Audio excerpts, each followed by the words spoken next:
Well, hello everyone. Thought I'd do a quick update. I've got a new hydropak, actually same hydropak, new truck. So updated trucks a couple of months ago, and thought I'd take a moment to kind of show you guys the new setup. And been with the same company now for about a year, a little over a year and a half, and kind of wanted to update one of my old videos on a chemical trailer or tank. So I'm going to show you a couple things on top, which is I think one of the last videos I did, I mentioned I didn't know what these caps were for. So I do now because we use them. So let's go over and take a look at the hydropak setup and kind of show you what we did, and then I'll show you some parts of the trailer. I'll be back. So we're actually using the same hydropak I had set up before. Put the radiator here.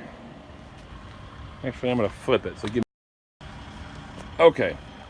So we put the radiator here. I bought a Freightliner glider. Love the truck. It's been going really well for me. Still had the same hydropak setup. Still running a 2-valve system. So I can actually run 3 different things. We managed to mount the pump right here. So I updated it's a Roper pump, 3600 I believe. I did do a slight upgrade. I went with a stainless steel shaft and upgraded bearings and then carbon packing. So to be honest with you, I've been here a year and a half and I have yet to do a pump load. So actually, it's just kind of sitting there doing nothing right now. But the main ones I mainly use are, so this handle here, right here, this is for pump unloading. So I can either run it normally or I can reverse it. This handle here, it was the same before, but I actually took away the second valve I had.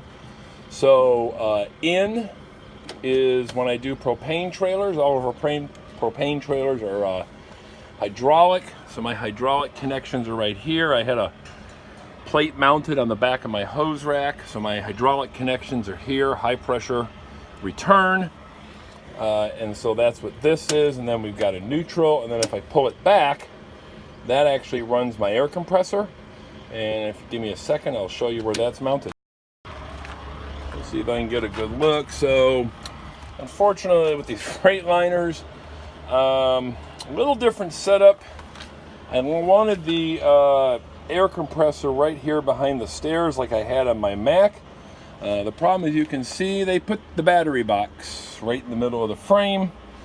So I actually had to move the air compressor to over here. So it's just a standard Quincy compressor. See if I can get a better picture. With a hydraulic motor and a coupler on the end. So basically the fluid just runs to the motor turns the shaft on the Quincy. Let me go back over to the pump and we'll show you that real fast if I can. So one of the reasons why I updated the pump is that it already comes with a hydraulic nose cone. I could have used the original pump, but then we would have had to mount another plate to it and do the same thing with the Quincy and put a hydraulic motor at the end of it, and it was just a lot more work. And I had actually managed to suck a gasket into my pump, so I had to rebuild it at one point in time. So I just decided to upgrade, go to a little stronger pump, even though I never use it. But as you can see, the nose cone already has a hydraulic motor to it, so it actually runs really nice. So let me show you a couple updates on the, and then I'll show you what we did. So instead of running a 3-valve system, originally I tried it. These are, what are they, Greason V20 valves. We tried adding a third one to it. The problem is these are specialty valves. I believe they're called high flows. So I can actually run air on top of the pump, so I can run the pump and the air compressor at the same time.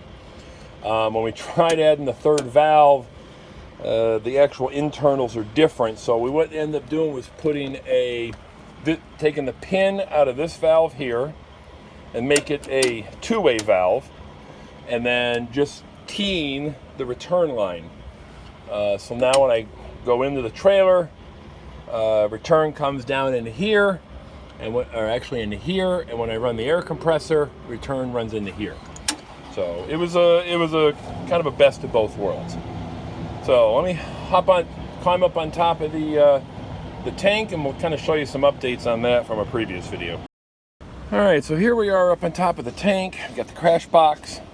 One of the things I've kind of come to learn, my previous company did all their own prep work, so I never really had to worry about seals and making sure the cotter pins are in and worry about washout caps and stuff. So now I do, because we don't prep our own trailer. We don't have a mechanic prepping our trailers.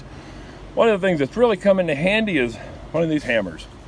Got it at Home Depot for about 14, 15 bucks. These things have been great. I think the last video we had some washout caps on top of the dome. You got your blow-off valve here. You got your Chicago fitting to air up. And then this one also has a washout cap and hole for washout. And then I think in previous video I mentioned normally the washout caps are on the end. So this one has a washout cap there. And also has a washout cap down at the other end, right in front of that crash box. Let's see if I can. Yep, there it is right there. So some tank washers are really good about tightening those down. Other tank washers, not so much. So that's where the hammer comes into play.